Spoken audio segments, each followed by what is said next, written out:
Welcome to निदान the solution. इस video में हम लोग जो आरबीआई के फंक्शंस होते हैं डिफरेंट, उनके विषय में डिस्कस करेंगे।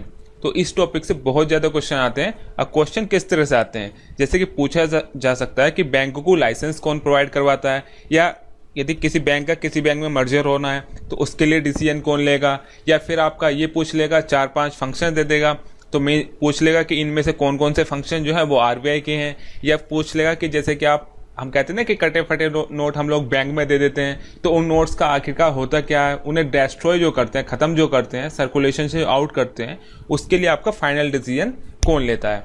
तो इस सबसे रिलेटेड जितने भी क्वेश्चन हम लोग आते हैं सब इस वीडियो में हम लोग डिस्कस करेंगे।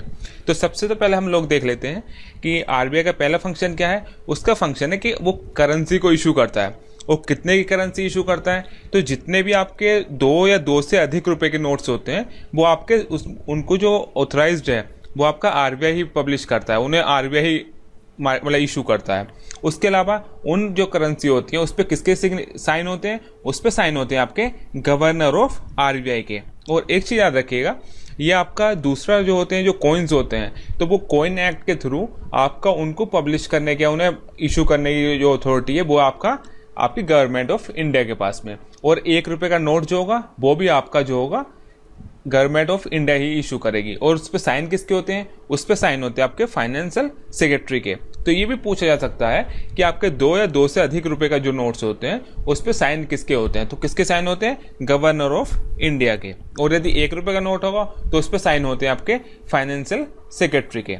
अगला क्वेश्चन ये पूछा जा सकता है कि आप कितने से मतलब कितने रुपए का हम लोग नोट छाप सकते हैं, कितने रुपए तक का हम लोग कॉइन इशू कर सकते हैं। तो याद रखिएगा, जो मैक्सिमम नोट छापा जा सकता है वो 10,000 रुपये तक का नोट छापा जा सकता है। और कॉइन कितने तक का इशू किया जा सकता है, तो कॉइन आपका 1,000 रुपये तक का इशू किया जा सकता है। उसके अलावा अगला क्या फंक्शन है, तो आपके जितने भी डिस्ट्रॉय नोट या करेंसीज होती हैं उनको सर्कुलेशन से आउट करना। जैसे कि आप कटे फटे नोट बैंक में जमा कराएं तो वो सब आरबीआई पे जाते हैं और उनको डिस्ट्रॉय करने का काम वहीं पे होता है। तो पूछ सकता है कि ये डिसीजन जो लेता है वो आपके फाइनेंस मिनिस्ट्री लेती है, या जिस बैंक में आप जमा करके आए वो पर्टिकुलर बैंक लेता है। तो ये पूरा का पूरा जो डिसीजन मेकिंग होती है वो किसकी होती है, आपकी आरबीआई की।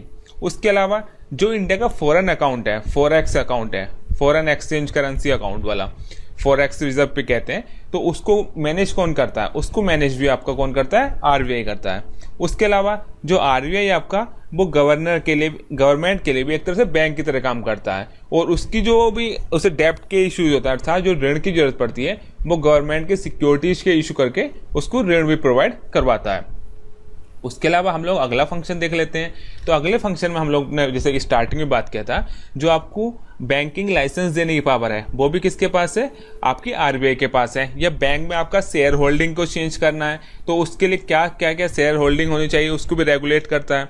उसके अलावा जो भी उसकी अपॉइंटमेंट होती है बोर्ड में या मैनेजमेंट में, उसके लिए भी काफ़ी हद तक जो आरबीआई है वो रेस्पॉन्सिबल होता है। इवन दो अब जो आपका बोर्ड ऑफ बैंक ब्यूरो ये स्टैब्लिश हो चुका है, BBB ये स्टैब्लिश हो चुका है। अब ये काफ़ी ज़्यादा इंपॉर्टेंट रोल प्ले करता है, लेकिन आरबीआई का रोल भी काफ़ी ज़्यादा इंपॉर्टेंट हो सब चीज़ों में।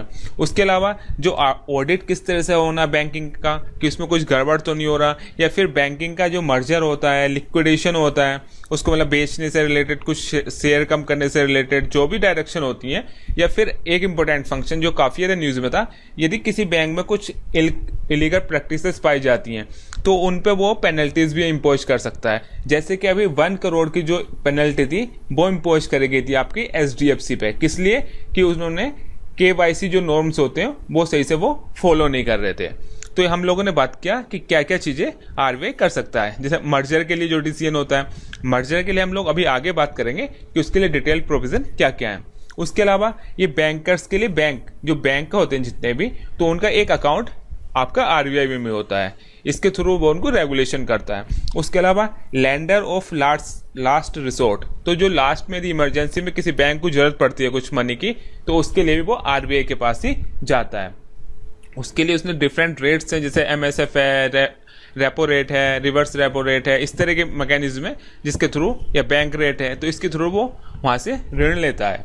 उसके अलावा जैसे कि हमने अभी बात किया था कि जो आपका मर्जर की बात हुई थी, तो उसके लिए डिसीजन कौन लेता है, तो उसके लिए जो आपका डिसीजन लेता है वो आपका जो banking companies acquisition and transfer of undertaking act 1970 और 80 जो है वो प्रोवाइड करवाता है कि जो आपका सेंट्रल गवर्नमेंट है वो इस चीज से रिलेटेड डिसीजन लेगी, मर्जर से रिलेटेड, लेकिन वो कंसल्ट करेगी किससे? आपका आरबीआई से कंसल्ट करेगी। तो फाइनल डिसीजन मेकिंग अथॉरिटी कौन हुआ आपका?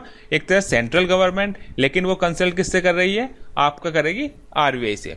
उसके अलावा जितने भी आपके बैंक्स होते हैं, इंक्लूडिंग आपके जो एक्जिम हुआ और आपका नबार्ड हुआ, नेशनल हाउसिंग बैंक हुआ या सिडबी हुआ, इन सबको रेगुलेट करने का काम भी आपका आरबीआई का ही होता है। उसके अलावा क्वेश्चन पूछा जाता है कि एनबीएफसीज को कौन रेगुलेट करता है?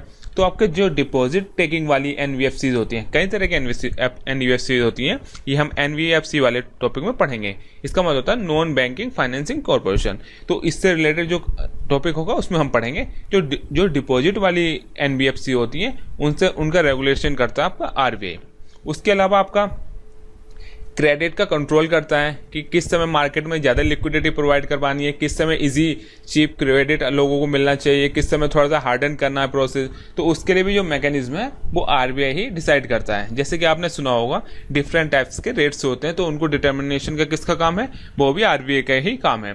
तो इसके लिए क्या क्या टूल्स यूज होते हैं वो भी देख लेते हैं हम लोग। तो दो तरह के टूल्स, जो क्रेडिट कंट्रोल है उसको दो तरह के टूल्स में हम डिवाइड कर सकते हैं। एक को कहते हैं क्वांटिटेटिव क्रेडिट टूल्स कंट्रोल या क्वालिटेटिव टूल्स। तो आपका जो क्वांटिटेटिव है उसमें कौन कौन सा आता है? Open market operation. ये भी पूछा गया है क्वेश्चन में कि मतलब एग्जाम्स में कि आपका क्वांटिटेटिव टूल्स कौन से होते हैं या क्वालिटेटिव टूल्स कौन से होते हैं। तो एक दूसरे में डाल देगा, पूछ लेगा कि इसमें क्वांटिटेटिव टूल्स कौन सा है।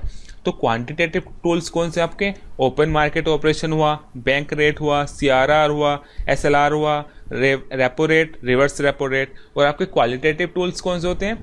आपका पब्लिसिटी, किसी बैंक की मतलब कुछ इस तरह का निगेटिव पब्लिसिटी हो जाएगी तो इसके कारण वो डर में रहता है। जो भी जितनी भी टर्म्स हैं आपके जो टूल्स हैं इनको हम एक सेपरेट वीडियो में डिस्कस करेंगे। उसके अलावा नाम याद रखिएगा अभी के लिए, जैसे कि आपका एडजस्टिंग मार्जिन ऑफ लोन्स या rationing of credit, adjusting rate on consumption loan या मॉरल सुएशन, डायरेक्ट एक्शन। तो इन सब पे हम लोग एक सेपरेट वीडियो में डिस्कस करेंगे।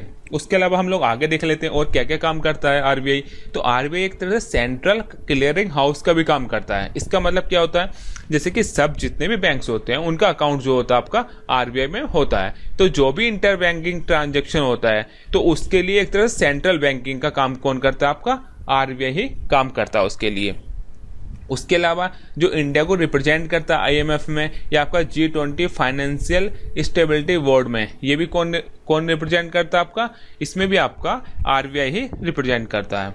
उसके अलावा कि बैंकों के लिए जो मिनिमम और मैक्सिमम इंटरेस्ट रेट कितनी होनी चाहिए उसको भी कौन डिटरमाइन करता है? ये डिटरमाइन करता है आपका आरबीआई ही डिटरमाइन करता है। लेकिन एक चीज याद रखिएगा, ये पर्टिकुलर बैंक के रिस्पेक्ट में नहीं करता, टोटल बता देगा कि आपको इसके बीच में रखनी है, 3 से 18 के बीच में आप लोग अपना इंटरेस्ट रेट या अपना जो लोन प्रोवाइड करवा रहे हैं उस पर इतना रेट रख सकते हैं। तो उसके बीच में बैंक अपना कुछ भी रख लेंगे, वो उनका मतलब एक तरह से जितने उनके चार्जेज आते हैं उसके बेसिस पे वो लोग डिटरमाइन करते हैं।